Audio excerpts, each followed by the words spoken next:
अस्सलाम वालेकुम। आफाक फारूक की नए वीडियो के साथ आपके सामने हूँ। मौजू मेरा पाकिस्तानी है। यकीनन DGISI की जो कंट्रोवर्सी है उससे बड़ा तो मौजू ही कोई नहीं हो सकता। तालिबान वगैरह सब पीछे रह गए हैं। और फिर थोड़ा सा इंडिया पर बात करेंगे कि मेरे इंडियन दोस्त जब पाकिस्तान के बारे में बुरा कहो तो बहुत खुश होते हैं, सल्यूट करते हैं और ऑनेस्ट जर्नलिज्म करार देते हैं, मगर जो ही इंडिया पे आओ तो बस बिल्कुल ऐसा लगता है कि लालू खेत में फिर खड़े हैं हम, और वही शालमी भाटी है। मतलब दिल्ली में, लाहौर में, कराची में, बॉम्बे में कोई फ़र्क थोड़ी है। वो मैं कहता हूँ ना कि ये 1.25 बिलियन एक हैं, बिल्कुल इनमें कोई फ़र्क नहीं है। बस एक दूसरे को बुरा कहते रहिए, अपने गिरबान में नहीं झांकना है। मगर हम अपने मौजूआत की तरफ बढ़ें तो पहले चैनल सब्सक्राइब कर लीजिए। जिन्होंने अभी तक चैनल सब्सक्राइब नहीं किया है, बड़ी स्लो स्पीड है। अगर आप चाहते हैं कि प्रोग्राम कंटिन्यू हो तो प्लीज़ डू इट। देखिए, अभी अभी मैंने 2-3 कमेंट, मैं टीवी देख रहा था और इंडियन टीवी देख रहा था, तो आया कि जी मैं हिंदुस्तान में जो शाहरुख खान के बेटे का वाक़या है कि मैं सेकुलरिज्म समझता हूँ कि ड्रग अगर जायज़ है तो सेकुलरिज्म है, और मैं ड्रग कल्चर को प्रमोट कर रहा हूँ। तो प्रोग्राम देखें, बारीकी से, संजीदगी से समझें, और मैंने जो कुछ कहा था आई स्टैंड ऑन इट, और वो सब आपके इंडियन मीडिया में छपा है। इंडियन मीडिया में छपा है कि शाहरुख के बेटे को कांग्रेस की हिमायत और राहुल से और प्रियंका से दोस्ती की सज़ा दी जा रही है। इसके अलावा ये कोई केस नहीं है। और आज जिन्हें ये यकीन नहीं है, जो कोर्ट की हेयरिंग हुई है, अभी कोर्ट की हेयरिंग ख़त्म हुई है, कि कल बेल की दोबारा हेयरिंग होगी और नारकोटिक कंट्रोल बोर्ड के लोग जो हैं वो लास्ट आर्गूमेंट कर रहे हैं, कहते हैं कि नहीं जनाब, इसे रिहा नहीं करना चाहिए। जबकि वकील उनका शाहरुख के बेटे का, आर्यन के बेटे का अमित, जो नया वकील है अमित देसाई, जिसको सलमान खान ने दिया है, जिन्होंने उनकी भी बेल करवाई थी, वो कहता है कि जी ना तो ड्रग निकली इसके पास से, ना कैश निकला, और ना कंजम्पशन का टेस्ट में कोई प्रूफ मिला। जो मेरे दोस्त पहले तो कह रहे थे कि जी वो चेक हो गया है, 2 बार टेस्ट हुआ है और उसको ड्रग निकली है। तो उनके जो नारकोटिक कंट्रोल बोर्ड ने FIR बनाई है, रिपोर्ट दी है कोर्ट में, उसमें लिखा हुआ है कि ना इसकी जेब से ड्रग निकली, ना कैश निकला, और ना कंजम्पशन का कोई प्रूफ मिला। हाँ, ये अरबाज मर्चेंट का दोस्त है, उसके बेटे ने कबूल कर लिया कि हम बचपन से साथ पले बढ़े हैं। मोहतरम जनाब, आप और हम बिल्कुल अलग नहीं हैं। आज अपने प्राइम मिनिस्टर की, मोदी जी की तकरीर सुने, मुझे बाई गॉड ऐसा लग रहा था कि इमरान खान तकरीर कर रहे हैं। वही जाने वालों पे इल्ज़ाम कि 2014 से पहले कुछ भी नहीं था इंडिया में। जो तरक्की की हमने की, रेलवे लाइन हो, गैस पाइपलाइन हो, सड़कें हों, कि कब 2014 से पहले कितनी थी और हमने हज़ारों लाखों माइल बना दी। और वही रोने कि हमारी ब्यूरोक्रेसी काम नहीं करती थी, लोगों का उन पर ट्रस्ट नहीं था, कि अगर एक सड़क बन गई है तो बनने के बाद बिजली लगाने वाले आ गए और फिर सड़क खोद दी है, और बिजली लगा के चले गए हैं तो पानी वाले आके खोद के चले गए हैं। ऐसा लग रहा था कि मेरे मोहल्ले की गुफ्तगू हो रही है। जो मेरे सखर में मसाइल थे बचपन से, बिल्कुल सब कुछ वैसा ही था। मेगा प्रोजेक्ट का उन्होंने अपनी इफ्तिताई तकरीर से खिताब किया और जिसका स्लोगन दिया कि will progress and work progress on this and that. मैं साथ में जो कमेंट पढ़ रहा था तो बिल्कुल वही गदरबूत था जो पाकिस्तान के प्राइम मिनिस्टर की तकरीर के मौके पर होता है। लिखा हुआ था कि मोदी जी कितना झूठ बोलोगे। एक कह रहा था अंबानी का पप्पू, एक कह रहा था कुछ बचा है तो ये तुम मेगा प्रोजेक्ट लगा रहे हो, और एक से एक कमेंट 90%। और मोहतरम, उनमें से मैं जो मुसलमानों के कमेंट उनका जिक्र नहीं कर रहा, जो प्योर हिंदू नेम थे। आप लोग तो डिस्क्रिमिनेट करते हैं, मैं नहीं करता। आप यकीन करें ना करें, मैं आपको अपने जैसा, अपना ही रंग व नस्ल का आदमी समझता हूँ। मैं मज़हब की बुनियाद पर लोगों को डिस्क्रिमिनेट नहीं करता, मैं रंग की बुनियाद पे भी नहीं करता, मैं ज़बान की बुनियाद पे भी नहीं करता, मैं किसी कास्ट का कायल नहीं हूँ, मैं अमीरी गरीबी का बिल्कुल कायल नहीं हूँ। और मगर ये कहता हूँ कि दुनिया में 2 ही मज़हब हैं, अमीरी है और गरीबी है। आप लोग कहीं पर भी एक ज़र्रा बराबर हमसे अलग नहीं है। वही मसाइल हैं आपके, वही रोने धोने हैं, वही सियासतदानों का झूठ है कि एक तरफ मोदी जी तकरीर कर रहे थे तो दूसरी तरफ राहुल गांधी और प्रियंका गांधी अपने कंट्री के प्रेसिडेंट के पास गए हुए थे कि जो किलिंग हुई है, मास किलिंग किसानों की, उसके हवाले से कि जी जिस एक वज़ीर को उतारने का मुतालबा हो रहा है। तो अपनी चीज़ों पे गौर करें। जब आपके अपना मीडिया कहता है कि आपने मीडिया मोदी जी ने कंट्रोल कर लिया, अदलिया कंट्रोल कर ली, सब कुछ कंट्रोल कर लिया, और नज़र आ रहा है कि जब एक बच्चे की जेब से कोई ड्रग निकली ही नहीं, कोई कैश निकला ही नहीं, कोई कंजम्पशन निकली ही नहीं, तो उसकी बेल में क्या मसला है। और कह रहे हैं कि जी इंटरनेशनल स्मगलर जो मंशियात के हैं उनसे कनेक्शन प्रूव करना है। मतलब बुलशिट। कोई कहीं तो एग्जुरेशन भी करते हुए थोड़ा आदमी गिरवान में झांक लेता है कि यार मैं इतनी बड़ी बात कह रहा हूँ, ये कैसे प्रूफ होगी, कहाँ से होगी, फैमिली का बैकग्राउंड, सारी चीज़ें काउंट होती हैं। ड्रग हो सकता है लेता भी हो, मुझे क्या पता, मैं कोई उसका रिश्तेदार हूँ, दोस्त हूँ, मेरा तो कोई ताल्लुक ही नहीं है। लेकिन मैं बहुत सी बातें नहीं करता हूँ। हिंदुस्तान के अदाकार इस वक्त इतने तंग हैं, मैं पर्सनल लेवल पर जानता हूँ कि नामवर तरीन 2-3 अदाकारों ने अपने यहाँ दोस्तों रिश्तेदारों से रब्ते किए हैं कि हम वहाँ इन्वेस्टमेंट करके अब निकलना चाहते हैं, यहाँ हालात बहुत ख़राब हो गए हैं। मैं बहुत सी बातें बाखुदा नहीं कर सकता कि वो बेचारे मुश्किल में आ जाएंगे। तो देखें, टॉलरेंस का मुजाहरा करें। बदतमीज़ी करने से और एक दूसरे को बुरा कहने से हो सकता है मैं बहुत सी बातें गलत ही भी कहता हूँ, तो आर्गूमेंट करें एजुकेटेड स्टाइल में, पढ़े लिखी बात करें सोफिस्टिकेटेडली, और सबूत लेकर आएँ। ऐसे नहीं होता। मैं तो आपको दिलचस्प तरीन वाक़या ये भी सुनाता चलूँ कि मेरे बड़े भाई 10 साल के बाद इंडिया जाते हैं। मैं तफसील में नहीं जाऊँगा, तो उन्होंने सिर्फ इतना कहा, एक दफ़ा गायब 3 दिन तक पता ही नहीं चल रहा था उनका, तो उन्होंने कहा छोड़ यार मैं वहाँ पहुँच गया ना, बस ये पूछ मैं आता क्यों। तो मैंने कहा क्यों जाते हैं। कहने लगे जब पाकिस्तान की वैल्यू कम होने लगती है तो मैं इंडिया जाता हूँ, क्योंकि यहाँ का जो कुछ खाना है वो बहुत ज़्यादा ख़राब है। आप माने ना माने, मेरा आधा ख़ानदान रहता है हुजूर वहाँ, मुझे एक एक चीज़ के बारे में पता है और मैं टच में रहता हूँ, मैं जर्नलिस्ट हूँ, ये जहन में रखिएगा। तो बहरहाल ये है, बात यह है कि इस बहस का कोई फ़ायदा नहीं है। मैं किसी ड्रग का हिमायती नहीं हूँ।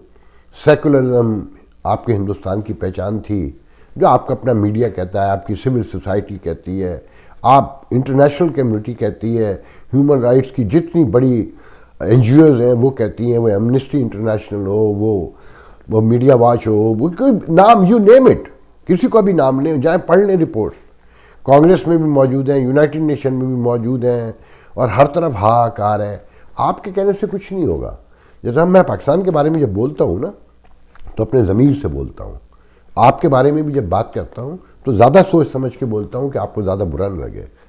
कि अपने घर में चिल्लाना तो बहुत आसान होता है ना, अपने लोगों पर शोर करना, मगर फिर ये भी गौर रखें कि जब मैं पाकिस्तान के बारे में कहता हूँ तो उसमें भी कंट्राडिक्ट किया करें ना आप इंडियन मेरे दोस्त, कि नहीं आप गलत कह रहे हैं। वहाँ पे तो आप बहुत खुश होते हैं, जब अपने पे बात आती है तो आप क्या देखने का ताल्लुक रखता है कि आपके पेशेंस। खैर एनीवे, मैं अपने मौजू की तरफ आता हूँ कि जनाब हफ्ता पूरा गुजर गया, समरी नहीं निकली, मुलाकात भी हो गई दोनों बड़ों की, प्राइम मिनिस्टर की, आर्मी चीफ की, उसको 48 घंटे हो गए।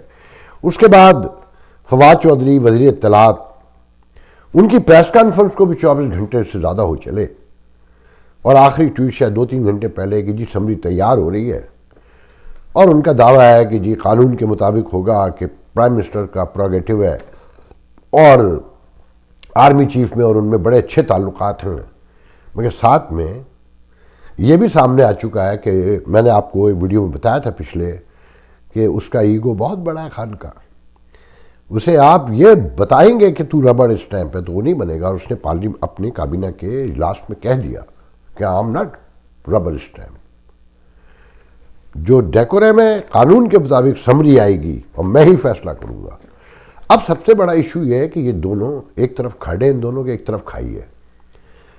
अगर इमरान खान ने नदीम अंजुम को, जो एक प्रोफेशनल जनरल बताए जाते हैं, उन्हें एक्सेप्ट कर लिया, तो आर्मी चीफ टके हो गए, और कोर कमांडर जिन्होंने सबको मुश्तरका फैसला किया था और पहली बार काबू में आ गए, और अगर इमरान खान ने नदीम, जो कहा जा रहा है कि अंजुम नदीम ही तीनों ऑप्शन में वही होंगे, तो खान साहब आपका खूब तमाशा लगेगा और कमाल तमाशा लगेगा। आपने हमीद को भी, फैज़ हमीद को भी गंदा किया, ख़ुद को भी गंदा किया, फ़ौज को भी मुतरादा बनाया। आपको पता है कि आपको क्यों लेकर आए थे, किस लिए लेकर आए थे। ये जहन में रखिएगा। अगर आपने वहाँ से, कहा जा रहा है कि 3 के बजाय 5 नाम भी आ सकते हैं, कि अपनी चॉइस पर आसिफ गफूर को लेकर आए या और कोई लेकर आए, तो ये लड़ाई अब कम नहीं होगी, बढ़ेगी, ये मामला ख़राब होगा। और फ़ौज को भी अब सोचना चाहिए कि डॉन लीग में तो नवाज शरीफ ने, शहबाज शरीफ ने बाहर निकल के कुछ नहीं कहा था, लीग ही किया था ना, जो थोड़ा बहुत था। यहाँ तो आपका खान ने तमाशा लगा दिया है, और ख़ासकर ये बयान देके कि जी कोई लड़ाई नहीं है, मसला जल्दी हल हो जाएगा। मतलब ये कि मसला मौजूद है, ये तय हो गया। आपकी मुलाकात, एक तमाशा लग गया पूरी दुनिया में ना। आप कानून को, इंसाफ को, आइन को मानने पे तैयार नहीं है। आप पपेट लाते हैं, वो भी बोलने लगते हैं। जब जब लेकर आए, चाहे नवाज शरीफ लाए, इमरान खान लाए, ज़फ़रुल्लाह खान जमाली लाए, जिसको लाए, जुनेजो को लाए। क्या हुआ था जुनेजो को, क्यों उतारा गया था, सबको पता है ना। जेनेवा एकॉर्ड के हवाले से एक पूरी लंबी कहानी है। एक तरफ पूरी आलमी बरादरी आपको चारों तरफ से घेरे खड़ी है, अफगानिस्तान, तालिबान, फिर तहरीक तालिबान ने गदरबूद मचाना शुरू कर दिया है, रोज़ खबरें आ रही हैं। कब तक, कैसे करेंगे ये। अगर आप पहले दिन ही अंडरस्टैंडिंग कर लेते, समरी भिजवा देते, गुफ्तगू कर लेते, तो वो आपका ही बंदा है ना, वो कहा जा सकता था। मगर आपने बाला बाला ही काम किया, IAS पेयर से ऐलान करवाया, तो तरीक़ेकार था उसको फॉलो भी कर लेते। आप अच्छी तरीके से जानते हैं, डे 1 से जानते हैं कि वो अनप्रेडिक्टेबल आदमी है, किसी वक्त भी कुछ कह देगा, कुछ बोल देगा, और वही हुआ ना आखिरकार। कितनी देर और चला लेंगे। ये बुनियाद जो कल 1 हफ्ते पहले आपने डाली है, ये अब आगे बढ़ेगी, ये पीछे नहीं हटेगी। और मेरी ज़ाती राय तो ये कि काश इस वक्त अपोजिशन मैच्योरिटी का मुजाहरा करती और इमरान खान की बेवकूफ़ियों को, हिमाकतों को, उनकी कम इल्मी को, सियासी कम इल्मी को भूल कर इस वक्त उनके साथ खड़ी होती, तो जमहूरियत को फ़ायदा पहुंच सकता था, बहुत बड़ा फ़ायदा पहुंच सकता था। खान साहब के पास भी कोई चॉइस नहीं है और बाजवा साहब के पास भी कोई चॉइस नहीं है। सबसे दिलचस्प सूरत हाल ये है कि दोनों के पास कोई चॉइस नहीं है। अब देखना है तीसरी चॉइस क्या निकलती है, और जो भी तीसरी चॉइस निकलेगी, लड़ाई बढ़ेगी, कम नहीं होगी। देखें, बेहतर तरीका अब यही है कि नदीम अंजुम को ही तस्लीम किया जाए और खान साहब खुश दिली से करें, अपने इदारों से लड़कर। आप रियासत को फ़ायदा नहीं पहुंचा सकते। गो के मैं ये भी कह रहा हूं कि गलत किया आर्मी इस्टेब्लिशमेंट, मगर अब अपनी साख बचानी पड़ती है और हमेशा मजबूरी ही बनती है। मगर साथ में इस्टेब्लिशमेंट को भी ये लर्न कर लेना चाहिए कि अगले फैसले मुतफ़क्का कर लें। हालात बहुत ख़राब है। IMF के प्रोग्राम के हवाले से जो गुफ्तगू कल से यहाँ शुरू हो रही है, बल्कि आज से, तो उससे चीज़ें सामने आएंगी। आपका डॉलर ऊपर से ऊपर जा रहा है, आपकी महंगाई एवरी डे बढ़ रही है, एवरी डे की बुनियाद पर। आम आदमी पिस गया। आम आदमी को क्या लेना है कौन सा आर्मी चीफ है और कौन ISI का DG है। ये ISI अब किस काम की रही है, ये बता दें। पब्लिक में तो यही है ना कि ये सियासी तोड़ जोड़ के लिए, मतलब स्पाई एजेंसियाँ जो होती हैं, जो बैरून मुल्क के हवाले से अपना किरदार अपनी सलामती के हवाले से करती हैं, इसका कोई परसेप्शन आपके मुल्क में बचा है? लोग अब ये समझते हैं कि ये इस हवाले से कोई काम करती है, या एजेंसियों का उनका तबादला, उनकी तकर्रियाँ, उनकी ट्रांसफ़र, उनकी पोस्टिंग इतने बड़े पैमाने पे मीडिया की जीनत कभी बनते सुनी है? 95% लोगों को वेस्टर्न वर्ल्ड में अपने स्पाई एजेंसियों के हेड्स के तो नाम भी नहीं पता होते। आपने उन्हें सियासतदान बना दिया। नदीम अंजुम का नाम कौन जानता था? आज हर बच्चा बच्चा जानता है। उनकी एक एक बात छप रही है। एजेंसियां ऐसी होती हैं। गौर कीजिएगा, आप अपने साथ बुरा कर रहे हैं, सब बुरा कर रहे हैं, अपनी अनाओं की तस्कीन के लिए इस रियासत को दांव पे लगा रहे हैं, एवरी डे लगा रहे हैं। आज के लिए इतना बहुत है। इंशाल्लाह आपसे कल दोबारा फिर गुफ्तगू होगी। नोटिफिकेशन आने दें, शायद आज आ जाए। कहा जा रहा है कि आज किसी वक्त आ सकता है, तो अभी तो और कोई गुफ्तगू भी नहीं है। आखिर में यही कहता चलूँ अपने इंडियन दोस्तों के लिए भी और पाकिस्तानी दोस्तों के लिए भी कि एक बहुत दिलचस्प पोस्ट आई है कि पाकिस्तान को देखो तो लगता है, नहीं, इंडिया को देखो तो लगता है कायदे आज़म दुरुस्त थे, और पाकिस्तान को देखो तो लगता है अबुल कलाम, मौलाना अब्दुल कलाम आज़ाद दुरुस्त थे, और इंडिया पाकिस्तान दोनों को देखो तो लगता है कि अंग्रेज़ ही दुरुस्त थे। मोदी की तकरीर ने भी आज यही बताया कि अंग्रेज़ ही दुरुस्त थे, और जो हमारे दोस्तों के इंडियंस के पेशेंट्स हैं वो भी यही बताते हैं। और पाकिस्तान में तो जो हो रहा है वो तो हम रोज़ ही कहते हैं कि अंग्रेज़ी दुरुस्त है। तो बहरहाल आज का प्रोग्राम इस पर ख़त्म करते हैं। इंशाल्लाह कल दूसरे प्रोग्राम में गुफ्तगू होगी। अल्लाह हाफिज़।